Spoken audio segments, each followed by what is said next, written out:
Ain't Slayed Nobody is a Call of Cthulhu podcast with violent themes and adult language. Listener discretion is advised. Howdy, and welcome back to Y'all of Cthulhu for episode 19, Hushabye.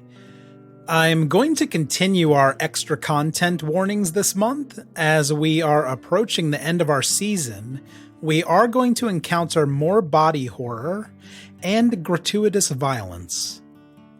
We are playing our custom campaign of Down Darker Trails, which is a sourcebook for Call of Cthulhu by Chaosium. And this is important. Episode 20, which I think will be the finale, will drop on August 17th. I'm taking an extra week because I have a trip coming up and I don't want to rush this one. Our cast this season includes Brandon Waynerity, Alex McDaniel, Jay Arnold, Chuck, and Wes Davis. In this episode, we have a guest appearance from Kim Lane. Thank you to Will Baser for building this story with me, and special thanks to Graham Patrick, Rena Henze, Scott Dorward, and Kat Jenkins for additional feedback. We have more original music from Graham Plowman in this episode. Check out his work. That's Graham Plowman on YouTube. And some sound selections are by Wes Otis at Plate Mail Games.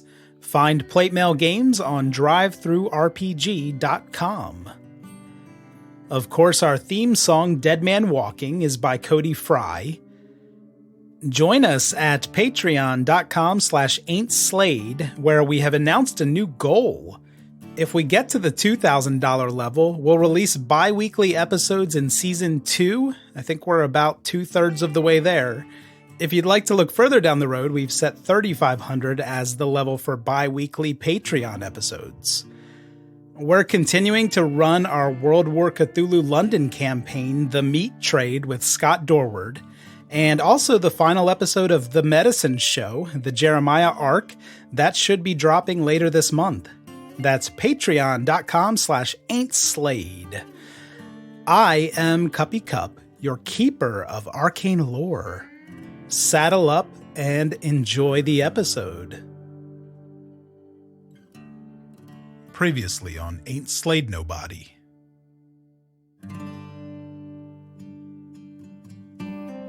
Jeremiah had an encounter with Sparky in the basement of the church, and he lost consciousness after a series of delusions. Johnny lost consciousness and a foot after he performed a ritual to bless his prized letter opener. But we turn our attention to Father Flint and Ellie Bishop in this episode. The father was suffering a bout of madness, believing that he needs to save Colin Brock and his minions. And as he walks behind the house to a crowd of cultists, he may have his chance. Meanwhile, Ellie was frozen in time by a spell from Grace. This was after Lance's death in a gun duel with Colin Brock. Shall we ride?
Let's pick up our story with Father Flint. He's walking toward the garden behind Colin Brock's mansion. Father, you see over a dozen people here, and they all need to be saved. You are in a bout of madness that compels you to help these people. Are you going to walk toward them? I feel like we're at the point where I don't necessarily have the full control over, like, my mobility. I'm not trying to sneak around. I'm not trying to be covert in any way like we did the past few hours. Because there's no, this is Brandon. There's no reason for me not to, right? There's no self-preservation at this point. I don't think so. That's cool. In addition to these people in the garden, you do see Ellie, or what looks like Ellie, but she's suspended in the air. It's like an after image of Ellie has been burned onto the fabric of reality. This is beyond strange. And you'll see Grace near Ellie's image. Yeah, she's looking at it and talking to it. Can you orient me real fast? Where is Ellie compared to me? She's on your left side, about 50 feet away. She's inside this large circle that's surrounded by plants. I feel like I would make my way towards Ellie, the one person I recognize, but also kind of being like, I'm here to save you, I'm here to save you. Not being very clear on who I'm here to save. Yeah, and when you start walking toward Ellie and Grace, this is going to catch someone else's attention. Great. You're not sure who this is, but a man in a fine black suit begins heading in your direction. There's something wrong with him. He's old, but it's more than that. And he's walking away from Dust Devil, who you have met before. He's going to tip his hat to you as he approaches. Well, howdy there, mister. Are you lost? Are you talking to me? He looks around almost mockingly. May I help you with something? This is a private gathering. You understand. I guess I should introduce myself. I am Father Flint Westwater. I am here to save you all. Now he picks up his pace a bit, and he's closing distance on you. Well, this is wonderful news because we have great interest in being saved. You're a holy man? I am wearing my collar. But no shirt. I think I'm wearing coveralls, no shirt, but with a collar. It's such a look. What fucking boy band are you in? You're not sure who this is or what he might want with you. Come on over here. Let me take a good look at you. Okay. Yeah, because I have no idea. I know who Dust Devil is. I don't know who Brock is, just by his face. That's right. He doesn't have like a Bob's Big Boy ceramic statue of himself outside the mansion or anything. And why are you here, Father Flint? I'm here to save you. The Lord has placed it on my heart that you and the people here need my help and need my saving. And that's it. That is the only purpose that I have. And you're very close to this man now, standing almost toe to toe. I'm going to put my hand on his forehead like I did earlier. The same by the power of Christ compelling me to save him. Because I think he's just another cultist. I think he's just another one of the people. Okay, I'll let you do that. You die instantly. You put your hand on his forehead, and you notice it's cold. Not only does this man's face look wrong, everything about him seems a little bit off, rather unnatural. And he's studying you. His eyes are narrowing. Well, I'm so glad to have met you because I think it's working, Father. And you do notice the skin on his face is tightening. I'm glad to have met you too. What did you say your name was? Well, you can call me Father Brock. Father Brock. You wouldn't happen. It sounds like you're writing it in a journal. Met a different father on the path today. Father Brock. Your first name wouldn't happen to be Colin, would it? I am one and the same. Odd. Very odd. Now, you mentioned that you're here to save us. Well, to be honest, I could use your help right now, Father. By all means, the Lord has made it my only mission to save the people here. I think we're cut from the same cloth, so to speak.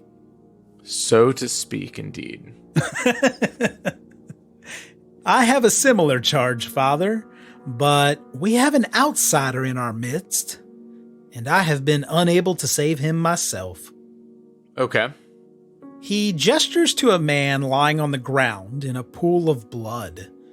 He's inside that circle where Ellie is suspended, but he's further from you. And Brock will attempt to lead you by the hand. He wants you to get closer to this man. Give me a spot hidden roll. 52, which is nothing. I have a 25 spot hidden. Yeah. Okay. Based on the clothing that's crumpled on the ground, you'll have a pretty good idea that this is Lance and that he's dead. Mm-hmm. Nothing else. Mm.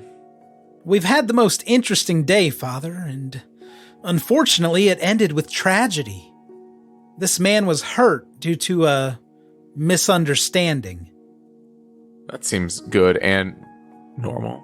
And he continues to lead you toward this body on the ground.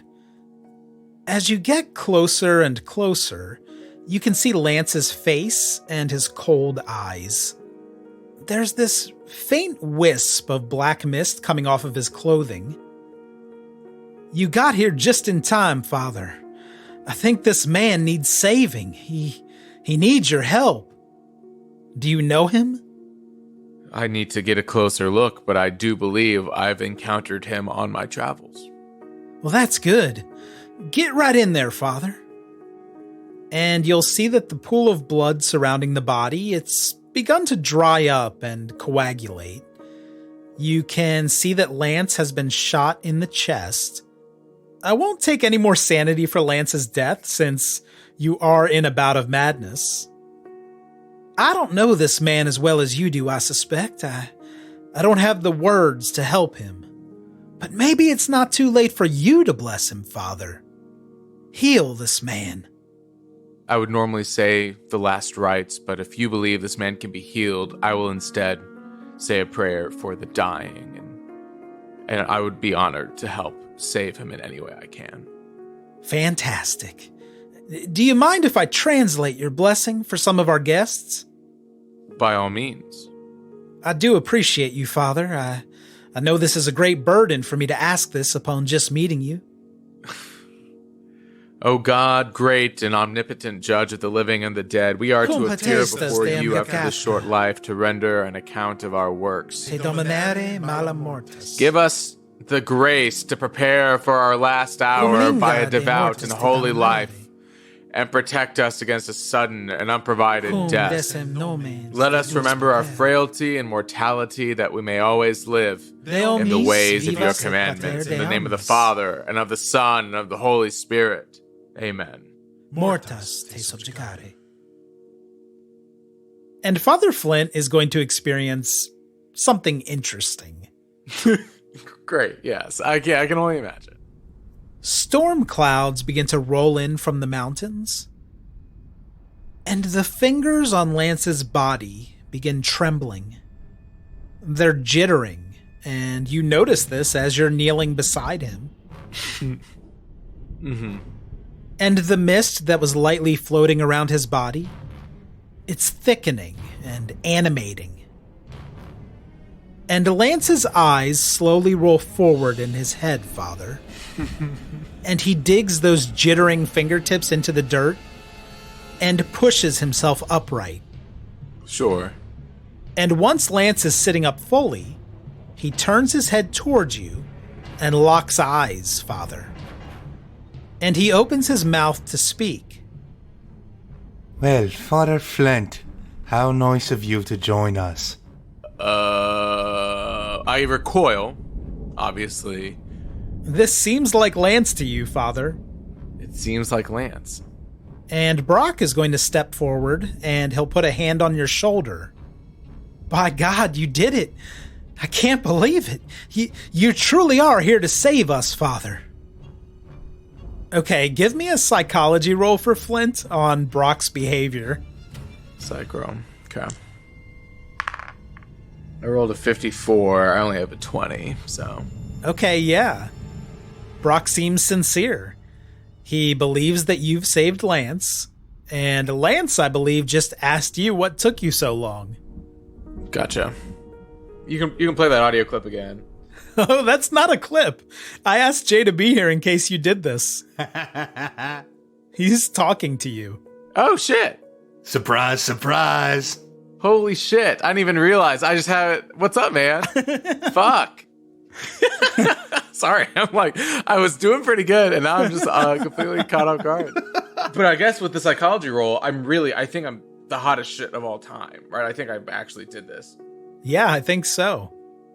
Lance, how are you? Oh my gosh, I can't believe that actually worked. I don't... this is Colin Brock. This is the man that we were looking for? This is the man that you were looking for. Well, I think we were a bit misunderstood.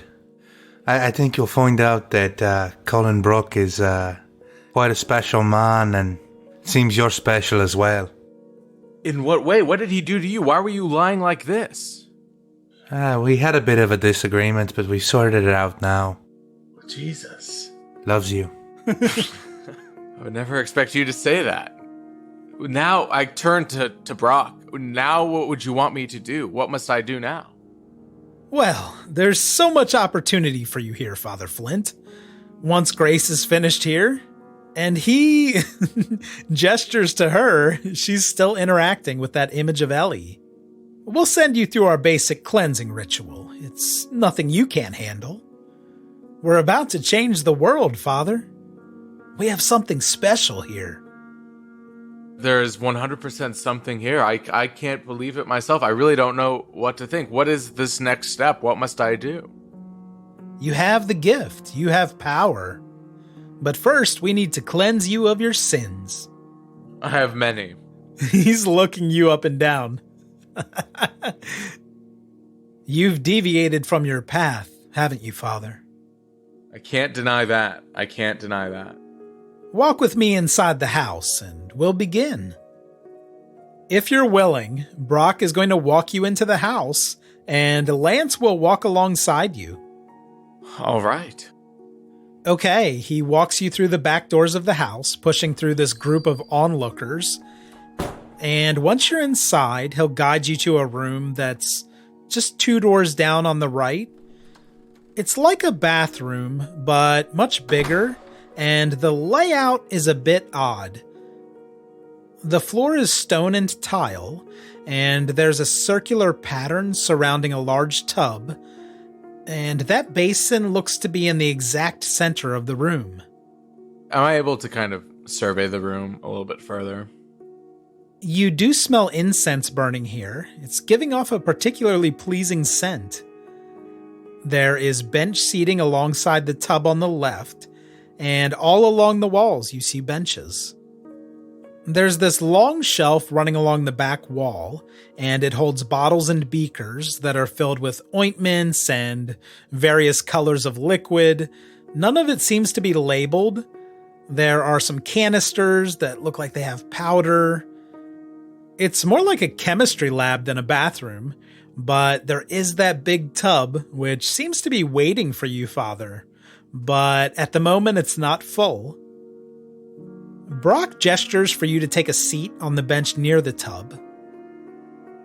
Lance will stay to keep you company, and once Grace is finished outside, well, she'll come in and get you cleaned up. Get out of these dirty clothes, and you're free to pick any robe that you'd like. You're not modest, are you, Father? I've not been called that before, no, sir. I kind of look at Lance, because I'm, I guess, gonna just take off whatever clothes I still have. What kind of robes are they? They are terry cloth. They're parachute sheet robes. They're not cult robes. They're bathrobes. Gotcha. Okay. There's no reason for me not to do it, I guess is what I'm trying to create reasons for me not to do it. And there is no physical reason or mental reason why Flint should not, at this point, just strip down and be prepared for whatever cleansing ceremony this sounds like is a good idea. While you wait for Grace to arrive, let's cut to Ellie, who was last seen outside with Grace. Now, Ellie feels a falling sensation just before opening her eyes. This uncontrollable jerk of the right leg brings her back into consciousness. And the last thing Ellie remembers is Grace approaching, and she was chanting these strange words. This was all just after Lance... Well, Ellie remembers that all too well. Oh, right. Lance. But now you're someplace else, Ellie. This is dark. It's cramped. It doesn't seem quite like a coffin, but that might be the nearest reference point. Ah, wonderful. Yeah, you're confined to this long, narrow box, and there's black mist swirling around you. You're wearing different clothes now. Maybe it's a robe. And you don't have any of your possessions. Alex, give me a power roll for Ellie as you try to get your bearings here. That's a 44 pass. Finally. Okay. With that, a wave of nausea overcomes you as the particles dance under your skin again. They seem to be moving upward. Suddenly, you spit up a mass of dirt flecks and sand and tiny bits of gravel. And as you're lying there stiff on your back, most of this comes back down onto your own face. But at least you feel free from whatever it is that possessed you. I'll wipe the dirt off my face if I can. Yeah, you can squirm around and get an arm free and wipe your face. So where am I, Cup? Can I see anything else? Give me a spot hidden roll. I failed. 32. And I'm not going to spend luck on this. Okay, it's really too dark to see anything else, but you do hear a hissing sound. Oh god, are there snakes in there? No, it sounds unnatural. There's this mechanical whirring with that hissing, and the mist is beginning to dissipate just a bit. Can I use my free arm to feel around in the box? Yeah, the sides of the container, they're smooth, they're cool to the touch. And as your hand moves toward the top of the box, there is something here, something inset. It feels like glass. Do I have anything to break the glass? No, not really. Your hand? Okay, I'll bang on the glass. As you draw back your arm to bang on the glass, a cover slides over the top of that opening and light fills the chamber. The light is harsh, it hurts your eyes, and it takes several seconds for them to adjust. But when they do, you see this wizened old face staring at you through the porthole above. This is a man, and his lips are blue. His face seems to be crumbling in on itself. This is Colin Brock. Sort of. And he taps the glass with a single brittle blue fingernail and smiles at you. Gross, I close my eyes again. Hushabye, don't you cry. Go to sleep, my little baby. When you wake, you shall have all the pretty little horses. Give me a sanity check. I passed, barely. Okay, I won't take any points for this. And Brock does slide the cover back over the glass, and that whirring sound intensifies. It feels, Ellie, like you're falling through this hidden compartment in the box, almost like a magician's cabinet. And as you fall, you hear Colin. Let him live, Ellie. Give him your breath. Let the universe open and swallow you up. And just like that, you are running, Ellie. You're running through a long, dark hallway. The walls here are angling inward toward you, with unevenly spaced doors on each side. The doors are different colors, shapes, and sizes. They're carved from different woods. They have different poles and levers. Some have knockers of beasts or flowers, and some are plain. All of them are oddly familiar. And there's this scratching sound in the walls. At first it reminds you of rats, but this is more intense, isn't it? And it's everywhere. Now, the end of the hallway far ahead of you is a shifting and warping void, and it appears to be moving away from you as fast as you can run toward it. You said the doors are familiar. What do you mean? Well, you feel like you've seen all of these doors before. Not like this, but these are doors from your ordinary life. At least some of them are. Give me a spot hidden roll.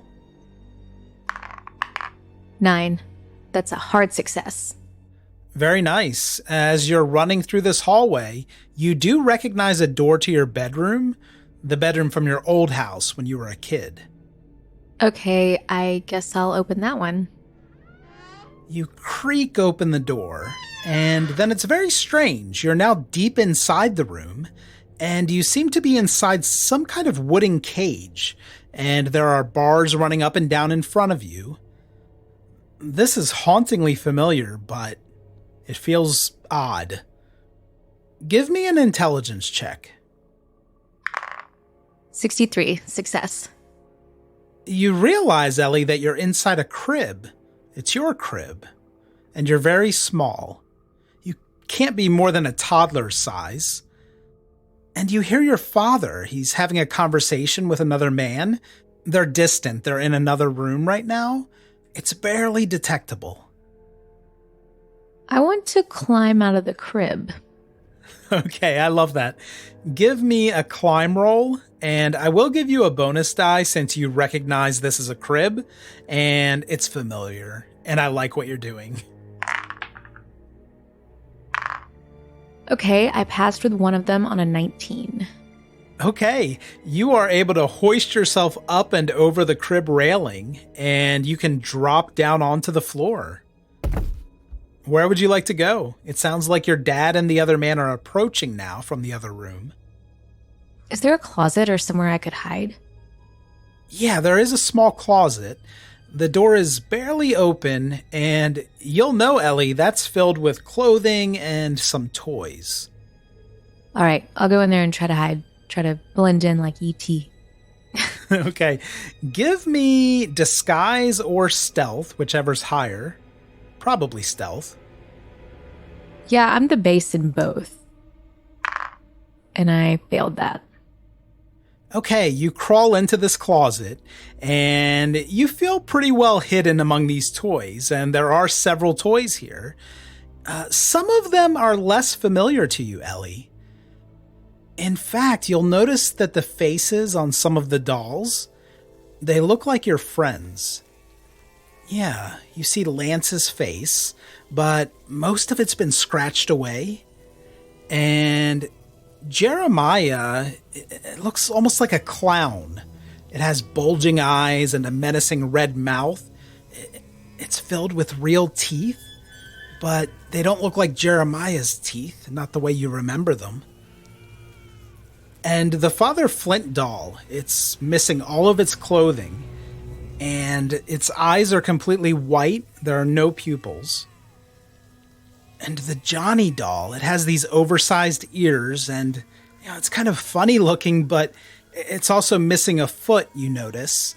And he's wearing this expression of anguish. They feel alive. Ellie, why are they all looking at you? Why is this so disturbing? I'm sorry. And you do hear those men, your father and the other man, inside your room now.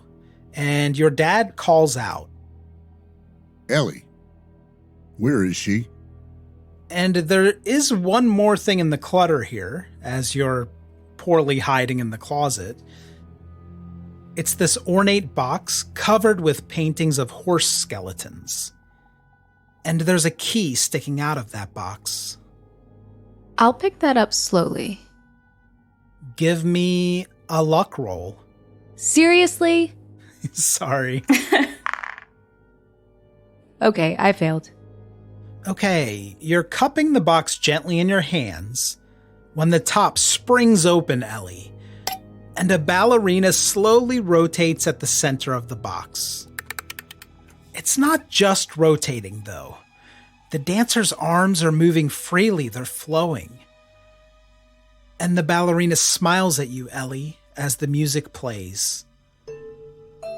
And that smile widens and widens and widens, revealing these rows of sharp teeth, until finally the smile is so wide that the ballerina's head splits and the outer layer oozes down and settles at her feet, revealing a twisted skeleton.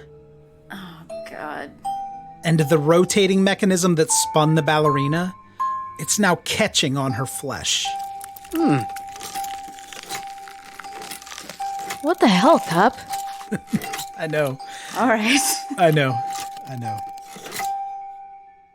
She's in here, Colin. And your dad throws open the closet door and lifts you from the pile of toys, then sets you back down inside the crib. How'd you get all the way over there? She's scared, Colin. We can't do this. Not yet. Shh, shh, shh, shh, shh. And Brock is looking into your eyes, Ellie. Hushabye, don't you cry. Go to sleep, my little baby.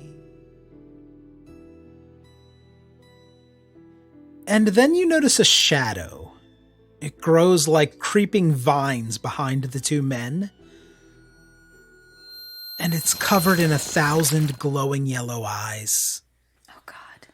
It's still a shadow, but you could swear you see muscle, sinew, and bone beneath the darkness. Give me a power roll for Ellie. I got a 60. Okay, you failed that, but you could use luck here. Or you can be dead. How much luck do I have left? I have you at 38. Yeah, let's spend it. Yeah. Okay, so you're down to 28 luck, and you pass your power roll. Let's think about this. What would Dorothy say? At that moment, Brock plunges his hand into the crib, into your stomach, Ellie, and you feel this crawling void enter your body. That figure behind your dad and Brock, it bursts into a wild mass of tentacles that suffocate both men with a ferocity that shakes the room. But instead of descending upon you, Ellie, the crawling thing recoils and slinks away out of the room. And you feel that sensation of falling again as the crib walls dissolve into dirt. Let's check in with Father Flint. Okay, Father Flint was waiting for Grace to come help him with the cleansing process, and you were sitting on a bench with Lance. Yeah, and then I kind of am looking at Lance. Obviously, he's kind of bloody. Does he want to change too? Does he want to be cleansed too? I mean, Lance, how do you feel? Do you want to... I feel perfectly fine. I feel like I've already been cleansed, to be truthful. Do you want to wash off the blood on your shirt? Would you like me to wash off the blood on my shirt? I'm not going to make you do something you don't want to do, but it feels like something... If it would make you feel more comfortable, then I can go find a place to clean off a little bit. I honestly would rather you stick around here then for a moment, just so I'm not alone in this room. I understand. So the two of you can sit there on the bench side by side. Me naked, him bloody. Well, you can have a robe if you'd like. I have a robe. After roughly 15 minutes, somebody knocks on the bathroom door. It's like at the doctor's office when they just knock to announce themselves and come in anyway. The door opens and in walks Grace. Hello, Father. It's so good to see you again. We should begin. It is fine to see you as well. So she was where when you rode into Olvido as a group, Grace greeted you. She introduced herself as the community leader, and she was the first person you talked to here. Gotcha. And was saying, like, we're setting up a big thing, and, like, Colin Brock is... Yeah, she basically told you to be patient. She wasn't all that helpful, to be honest. She told you, Flint, that they strive for prosperity through a higher purpose here in Olvido. Yeah. And you will notice that Grace is carrying a bucket of steaming water. There are a few workers trailing in behind her, and they are also carrying buckets. Grace does add some kind of black powder from that back shelf, and then they begin filling the tub. Okay. Do let us know if the water is too hot. Have you been enjoying your stay at the mansion? I can't say I've been enjoying it, but this might be a good first start. If nothing else, you've reunited with your friend. I thought, and Grace, you can tell me if I'm wrong. I thought I saw another of my friends with you earlier. Was that Ellie? Was that Sheriff? I'm glad you mentioned that. We're looking for Ellie. She's done some sort of spell. Is she a sorceress? I have been with her enough, and I could say almost resoundingly that she is not, actually. That's an odd thing for you to say. She got herself into a magical tizzy, but Father Brock can figure it out, I'm sure. A magical tizzy. Ellie left an image of herself behind. We just need to find her body. Okay, that sounds very believable, and I have no reason to question it otherwise. Okay, and they're continuing to fill the bath until it's about 2/3 full. Then the workers quickly exit the room, and Grace is lingering. She handed her empty bucket to one of the helpers. Now, Father, I need you to relax. We're going to do a short cleansing process, and then you'll feel good as new. Yes, it sounds wonderful. What does it entail? The bath is the final step. It'll help calm your bones. Is the water visibly, like, boiling or anything like that? Like, would I have any reticence to get into the tub beyond it being, like, the temperature of a normal hot tub, let's say? They're not trying to cook you, but there is some steam. Okay, I'm not going to get, like, blistered, at least by the temperature of the water. Okay. It's just a little bit hotter than you like it. All right, I will wait for it to cool a little bit more then. Whenever you're ready. She's waiting for you to disrobe. Flint's reputation precedes him. I'll dip my foot in gingerly, and then if I don't feel anything wrong with it immediately, I'll just disrobe and jump in, climb in. That's good. Grace looks impressed. By what particularly? that you were able to tolerate the hot water. Okay, great. Soak for 20 minutes. Let us know if the water gets too cold. Your comfort is our main concern. Thank you. Thank you very much. And you can sink right into the tub. It's quite relaxing. Then Grace looks over at Lance with a hollow smile. Lance, could you give me a hand in the other room? Yes. Yeah, it's like she's talking to a child. Okay. But Lance does stand up and begins to follow Grace out of the room. They do give you probably 20 minutes to relax in the tub, and you're just soaking. They didn't give you soap or anything like that. The water is getting a little bit cold, but eventually Grace and Lance return. How is everything? Everything is very nice. Thank you. That's wonderful to hear. And sorry. Oh, no. She steps closer to the tub, Father. Mm-hmm. Grace is carrying a new bucket, but this one's not steaming. Lance is carrying a platter of food and drink, and he sets that down on the bench beside you. This will speed up the cleansing.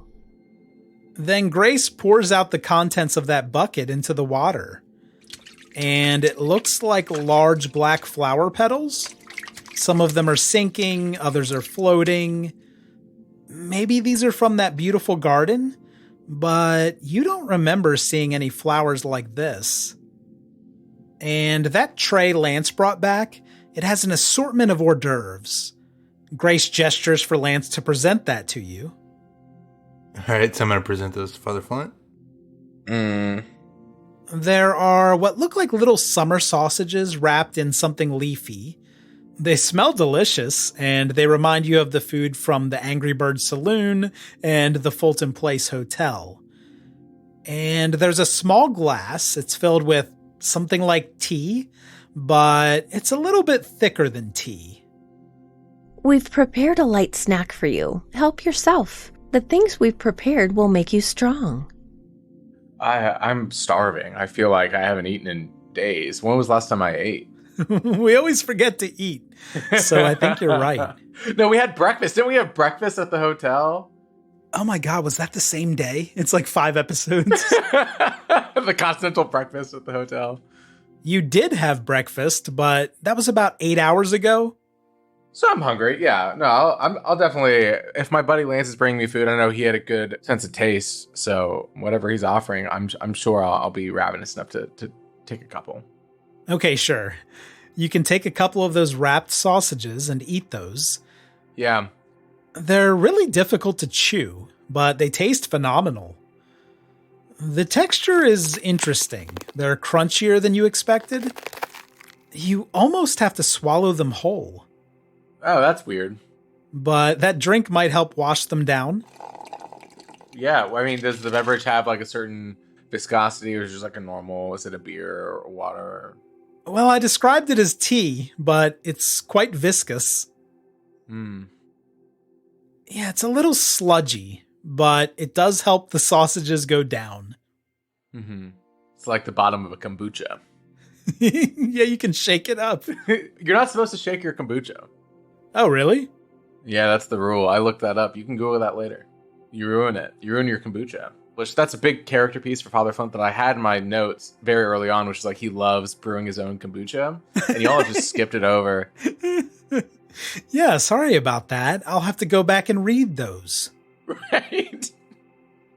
Okay, so you've eaten some of the hors d'oeuvres, and you drank some of the beverage. You're soaking in this bathtub with those black flower petals, the ones Grace added to the water. Brandon, give me a reality check for Father Flint. Great. That's a 16. That has to be something. That has to be a pass. What is my sanity's a 28? You pass the reality check, which means things are about to turn bleak for Father Flint. Oh, good. That's nice. Yeah. The first thing you realize is that these are not flower petals. The bathtub is filled with giant leeches. And many of these leeches are already clinging to your body. Yeah. That's gotta suck. They're not particularly painful, but there's a good amount of blood in the water. Yeah, there are at least a dozen of these in there with you. Okay. The next thing you'll notice is that Lance does not look alive. At least not the way normal people look. Oh. He's almost translucent, and he's staring ahead rather blankly with glassy eyes. And you can see veins pulsing under his skin. You suspect that Lance really wasn't talking to you at all, and you were probably having some sort of delusion. He doesn't seem talkative. and his left hand is missing. But then it dawns on you that those tasty hors d'oeuvres were Lance's severed fingers, and you can see remnant fingers on the serving tray. You get this sensation of a fingernail stuck in your teeth. Finger food. Oh, so I ate some fingers. Yeah. How many fingers did I eat? Let's say Flint ate 3 fingers, or at least partial fingers. 3 fingers. 3 of Lance's fingers in my body. Like a 3-finger combo.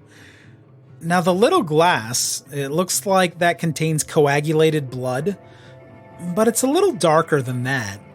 Oh. And you can see a blood smear near the rim where you put your lips. So I obviously am gonna freak out a little bit, right? Am I allowed? Does the sanity, the bout of madness, allow me to freak out or no? Yes, your bout of madness is going to end with that past reality check. You can't deny what's really going on here, at least as far as Father Flint can understand it. Yeah. Right. These people are monsters. Okay. Is everything okay, Father? And I won't take any additional sanity for this since you're coming out of a bout of madness, and any additional loss would automatically send you into a new one. Thank you. So, okay. I'm just going to kind of, as much as I can, spring out of the tub, right? And I mean, I don't know if there's like leeches that are trying to suck me back down or something, but The leeches aren't going to keep you in the tub, but some of them are clinging to you. okay. And I'm pulling them off furiously though, like as much as I can. And I'm obviously not getting them all, but I'm ripping them off. And is that leaving any damage, or is that just like more of a suction cup being pulled off? You won't take any damage, you just have these red rings on your body, and you're bleeding quite a lot. Okay. Maybe you're having a Gordy moment for Father Flint here from Stand By Me. And as you do this, Grace looks concerned. Stop. What are you doing? What are you doing? So I jump out. I'm completely naked. Mm-hmm. And I'm honestly gonna but I'm gonna kind of barrel full force into Grace, trying to get past her and out of the room. She's going to try to stop you. Yeah, Grace is holding that empty leech bucket, and she'll try to swing that at you as you run toward her. It sounds like you're doing this aggressively, so give me a fighting brawl roll for Father Flint. I rolled very well for Grace. Well, I rolled very poorly for Flint. A 92, I think, probably. Okay. Grace has a hard success in the fight back. The floor is slippery, it's covered in water and blood. Great. And as you try to rush Grace, she swings that bucket, and it seems like she's aiming for your midsection. But since you're slipping, instead the bucket hits you in the head as you're collapsing to the floor. And your head bounces off the tile.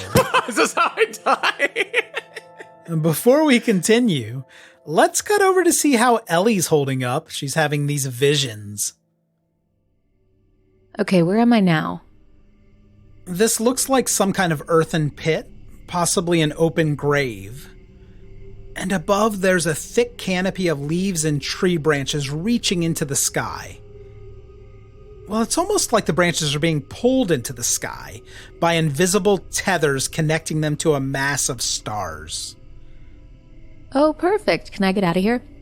You're an established climber now, so you can clamber out of here into the dense forest. Yeah, this area is thick with trees, but you're not getting the smell of evergreens. There's a rot on the air. Lovely. As you step away from the open ground where you climbed out, your footsteps fall silent on a thick bed of pine needles, and those are tickling the bottoms of your bare feet. I'll look around for a moment.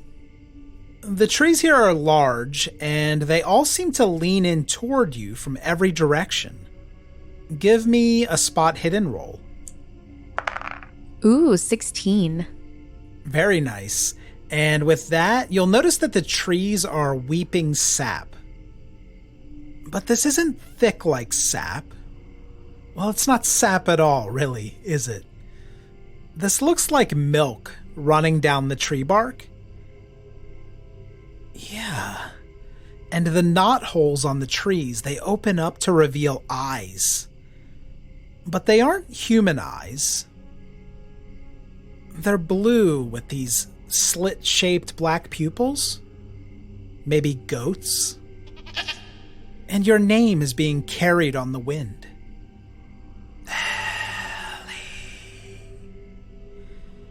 God, that's super creepy. I don't even know where to start with this. Okay, I'll get closer to one of the trees. Can I touch the bark? Yes, you can. And the tree lets out something like a moan when you brush the bark. And that bark is soft and warm and fleshy.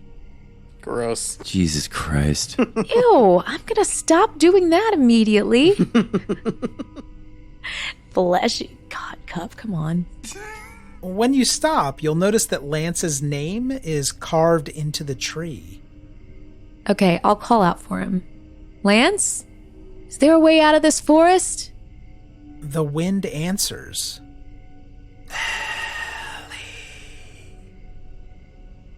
Looking off in the distance, you do see a building. It might be a woodshed. I'll run toward that. Okay, as you move away from the tree, it doesn't seem to want to let you leave, Ellie. Roots spring up from the ground, and the branches reach out to you. Give me either a jump or a dodge roll to see how easily you can clear this area. I never get to jump, so let's do that. They're the same number. Of course I failed. Okay, you try to leap over these thick roots that are now bursting from the ground between you and that shed. But your foot gets caught up underneath, and you fall hard to the ground. And then you feel what might be weeds, or maybe it's those pine needles, but they're like tendrils. They're moving over your skin, caressing you and pulling at your skin as you lie there. It's quite unnerving. And as vines begin to wrap around your wrists, give me another power roll, Alex. Yeah. 32, that's an ordinary success. Yeah, as the vines are fighting to entangle you, Ellie, somehow you're able to break free, and you can run for the woodshed if you'd like. That seems better, yeah. Okay, you're nearing this dilapidated wood structure, and you'll now recognize this as your father's workshop. There's smoke coming out of a small chimney pipe on the roof, and the door is conveniently cracked open. Great. I'll go inside. As you step through, you hear your name on the wind one more time. It sounds longing.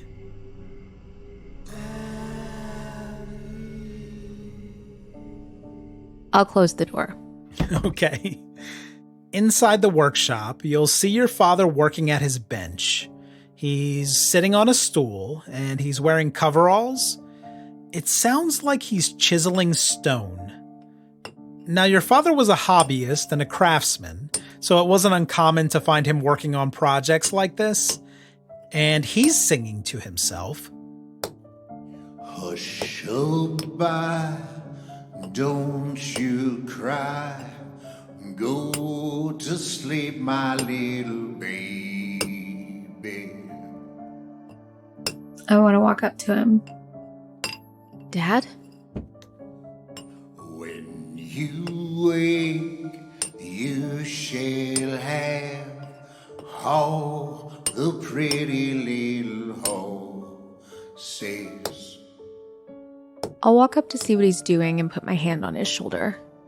You can see in front of him that he's chiseling away at a block of stone. It looks like he's carving a large bird. Yeah, it's an ibis. just like the one on top of the fountain in Brock's courtyard. It looks to be about the same size, and its feet are anchored deep into the block of stone. I want to look at him. Okay, he's on a stool, so you can turn him around to face you. But as his face circles into view, his eye sockets are empty, and there's a swirling void where his eyes should be. You gaze into this abyss, and you see a blue and white planet in the distance. Give me an intelligence roll. 54, that's a pass. You'll know, Ellie, that this is Earth, and there's another planet rolling toward it from space.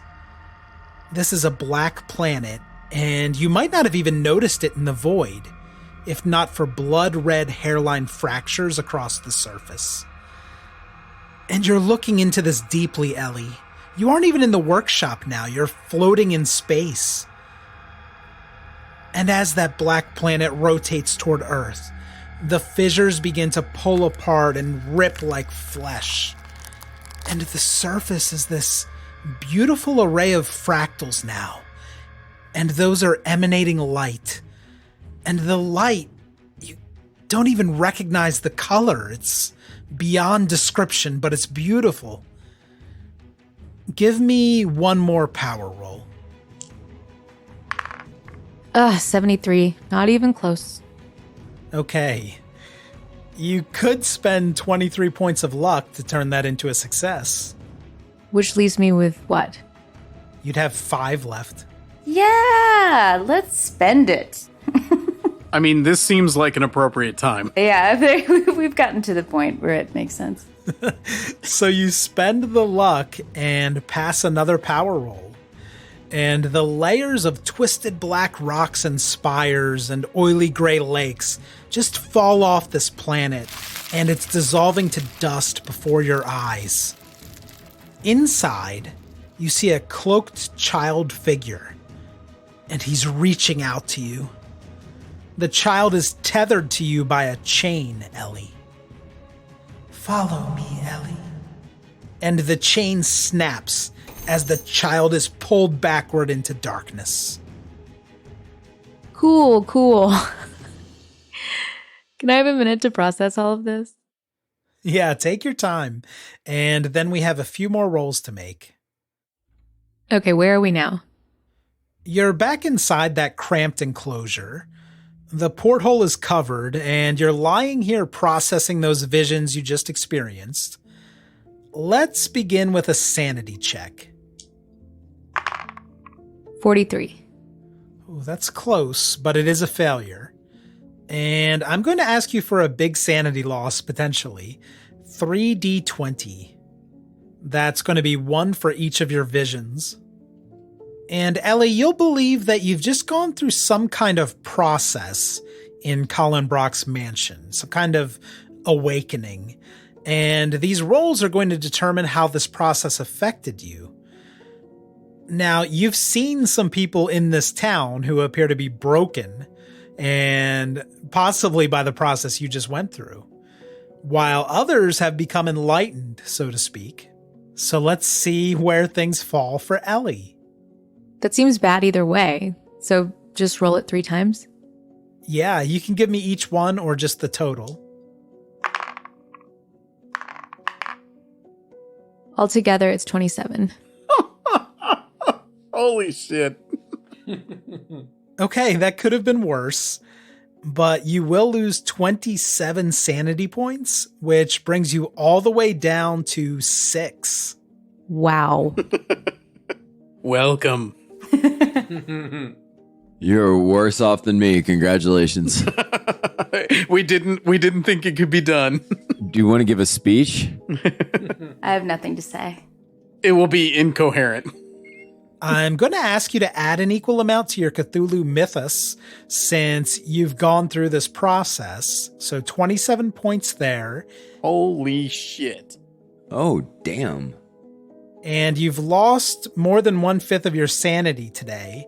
So add another 5 points to that Mythos score for 32 total. You get that 5 points for your first bout of madness. I love it. Now, for this bout of madness, you were able to resist the influence of 3 different cosmic entities in those visions, and you did that with past power rolls. You realize that in the vision from the bedroom, from the nursery, Colin Brock fused you to another entity, but you feel like it no longer controls you. You're still connected, but you're in charge. You believe that it's now up to you, Ellie, to restore order to the universe, to stop Colin Brock's plans. You are more powerful than Colin Brock. You've never been more sure of anything in your life. Ellie, you are the one. Hell yeah. Oh, snap. It was me all along. Oh, shit.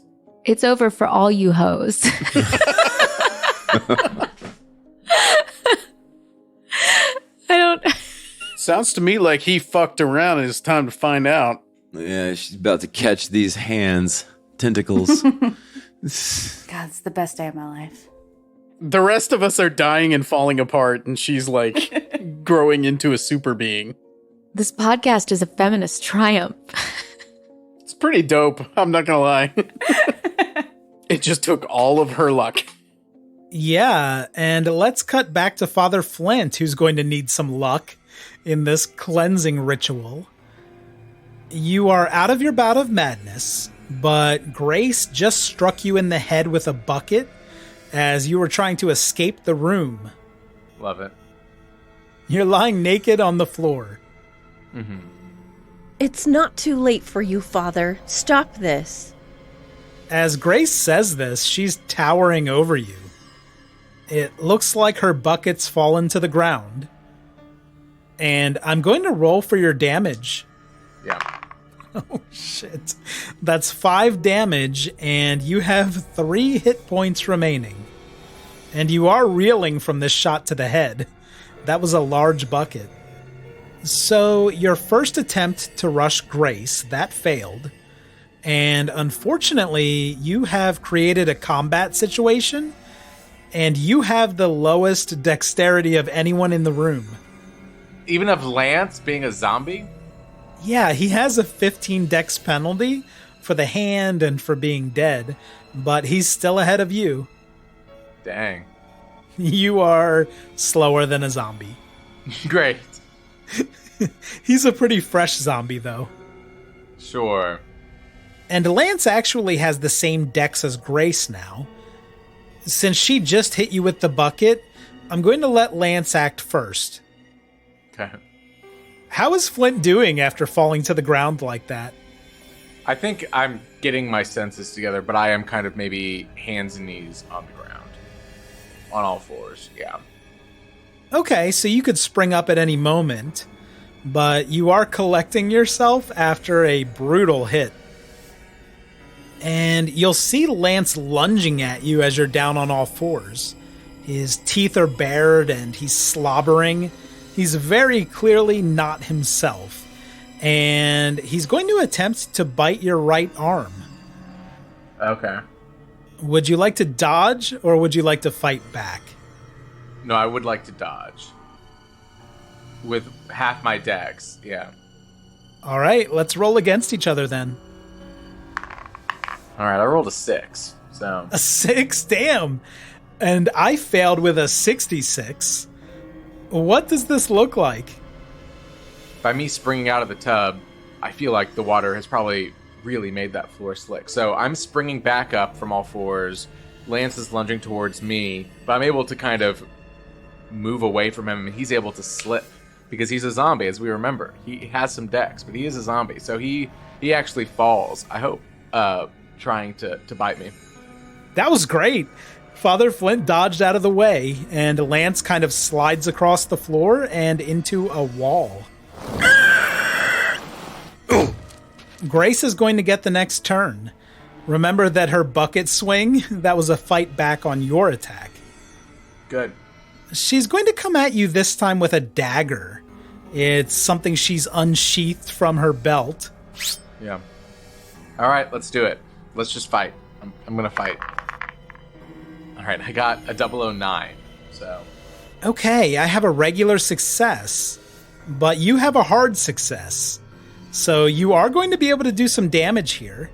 How are you fighting back as Grace runs at you with a dagger? So I'm kind of feeling... I guess being dexterous is not really fighting back, but I am attempting to disarm her, right? So at the same time as she's coming towards me, I'm trying to do as much as I can to turn her away from me and get her towards the tub. Is kind of been my MO, and I'm trying, I mean, hopefully this was enough of a success, but I would love to be able to dunk her into the tub. What you described, it might be more of a maneuver than an attack, but let's say you're trying to get her into the tub, but you also end up doing some damage. Right, yeah, it's not going to be, I'm not John Wick. I'm just doing as much as I can. Father Flint, you can grab a handful of fabric from Grace's robe, and you can turn her toward the tub. She's going to fall in, and she'll end up banging her head on the edge. Yeah, she's thrashing and struggling to get out of those leech-infested waters. How much damage are we doing? It's a 4. And you're going to do 4 points of damage here. Grace thunked her head pretty hard, and now she's also weighed down by wet clothing. And it looks like one of those leeches has latched onto her face. That's a great round for you, and now it's your turn. What would you like to do? Are the leeches doing anything to those hit points? Do you know what I mean? Like, is being covered with leeches on her face now... Because no leeches were on my face, really. I was in the water, it was on my body. No, I'm giving her the same leech rolls you got, and it's not doing additional damage. Okay. I will, however, give you a bonus die if you go after Grace, because she's in a really bad spot here. She's stuck in the tub. Yes. And then I would be rolling again, fighting 32. Yeah, that's right. She's just going to do whatever she can to dodge you. And out of the corner of your eye, Father, you see some of those leftover fingers wriggling across the platter. That's good. Do I feel them wriggling in my body? Like, did I swallow them whole, or did I chew them a little bit? You did your best to chew them, but you mostly swallowed them.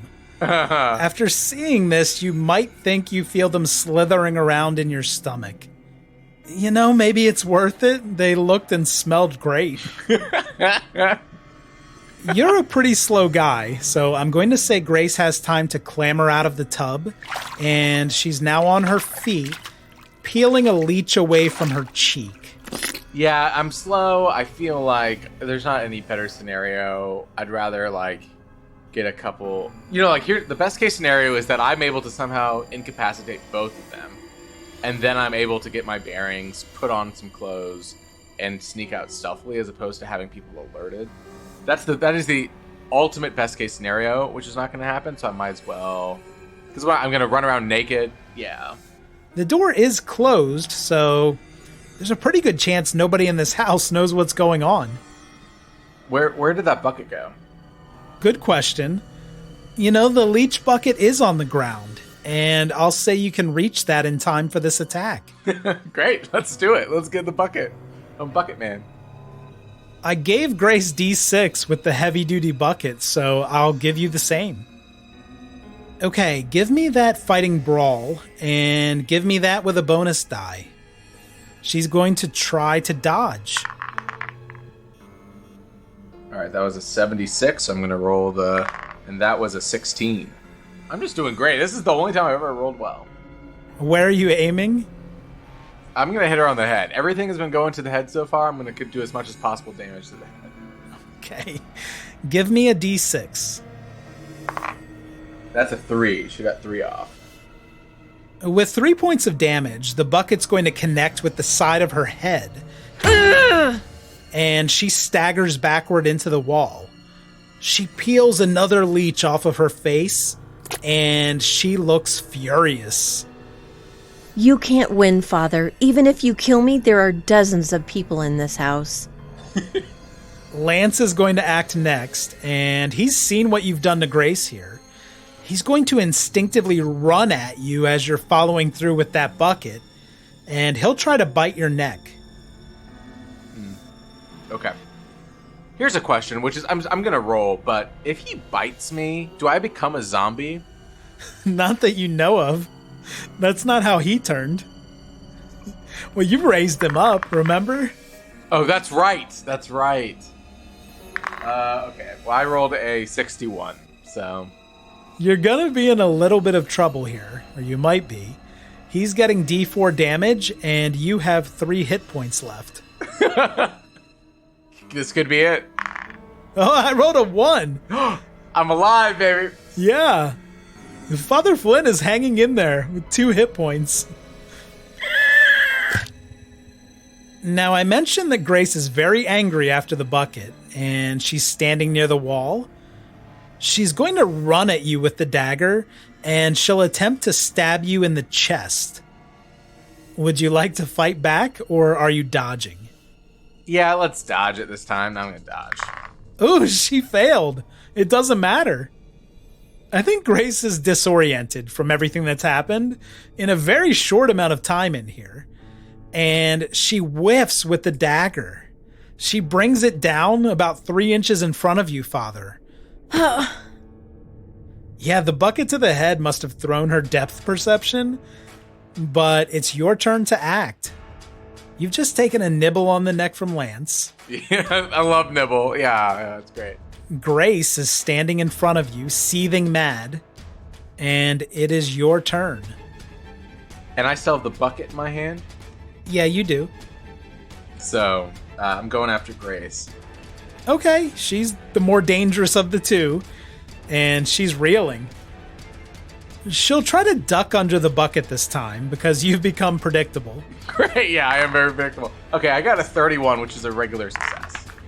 She failed! Oh my god, this is incredible.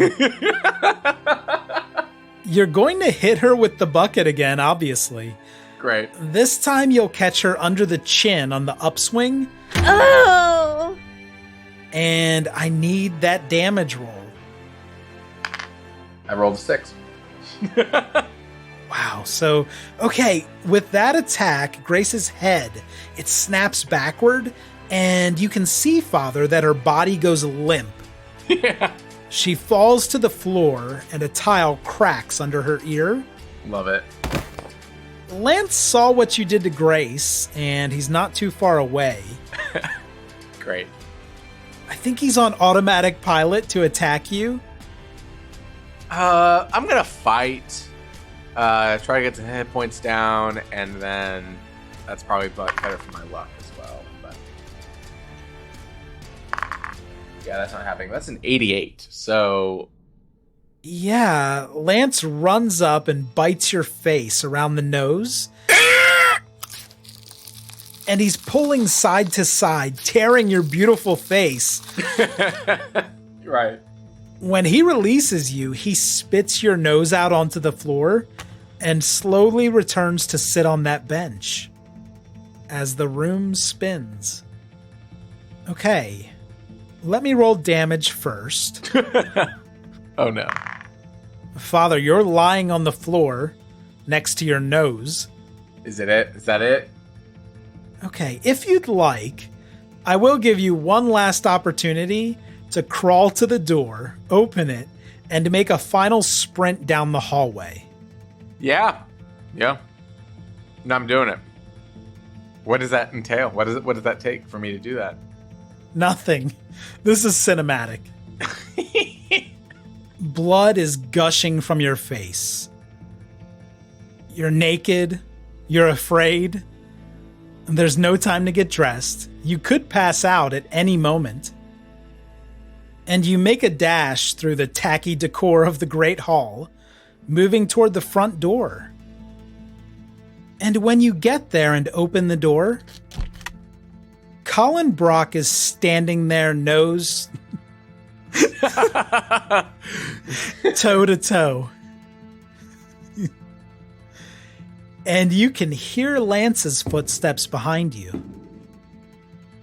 Covered in, blood, maybe a leech still on my back, about to pass out completely naked. And you said Colin Brock is right there. He's right there. And he looks unfazed by your appearance. Colin Brock, I'll see you in hell. Okay. At that moment, Father, perhaps you wanted to say more. Perhaps you wanted to continue. But you feel something crawling up your throat.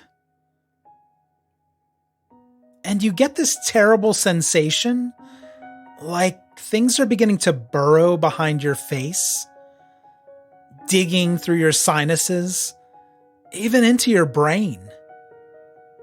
And the last thing you experience, Father Flint, is one of your eyeballs being pushed out from behind and dangling there by the optic nerve as one of Lance's fingers finds its way out of your body. You lose consciousness as Lance's earlier attack got you to 0, and you will not regain it. You are alone, Father Flint, and help is not on the way.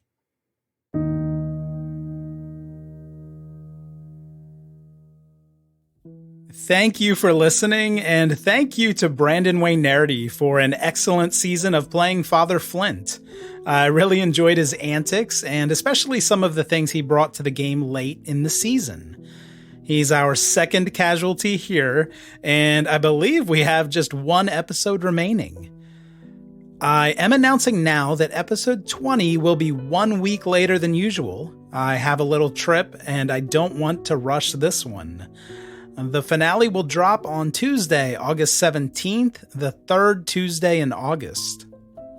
Join the Patreon posse at patreon.com/ain'tslade so we can get those every other week episodes. And please leave us a review on Apple Podcasts. Nate, 1975, quadruple T, says this is a wild ride, and they try to tell someone about the show every day. Please do this. Craig T enjoys the group dynamics, the lore, and the giant camel. Tex JBQ has never played an RPG or listened to an RPG podcast, but they're hooked on the show. And Wookie 1978 says we are one of the best parts of their day and that our show is an inspiration to their desire for Call of Cthulhu knowledge. Thank you for all of these generous reviews. And thank you to our newest patrons. You can sign up too at patreon.com/ain'tslade. Greg F., Glenn V., Dustin B., Pack Hunt CR, Ann E., Craig T., Preston K., Bilge Pump, Annette K., Rebecca, EMFD, and Wyo Laskin. Thanks as always to our top tier patrons, Anthony D, Ashley R, Ashton VDW, Kalon, Drew M, Dustin B, Gunrunner 243, Kilius Manjaro, Lancy Pants, Matthew C, Mendoci and Yankee, Michael D, Pack Hunter CR, Sandra W, Tensoon Shadow, Angriest Bird God, Call Me Dirt, Dan F, Dylan M, Emperor Nero the Generous, Jeff F, Mario S, Michael H, Nathaniel C, Ryan M, Single Malt Cat, Stephen D, and of course Will B. Thank you to all of our patrons and to all of you who listen. We have so many exciting things on the horizon. Please introduce new people to the show. Thank you and good luck out there.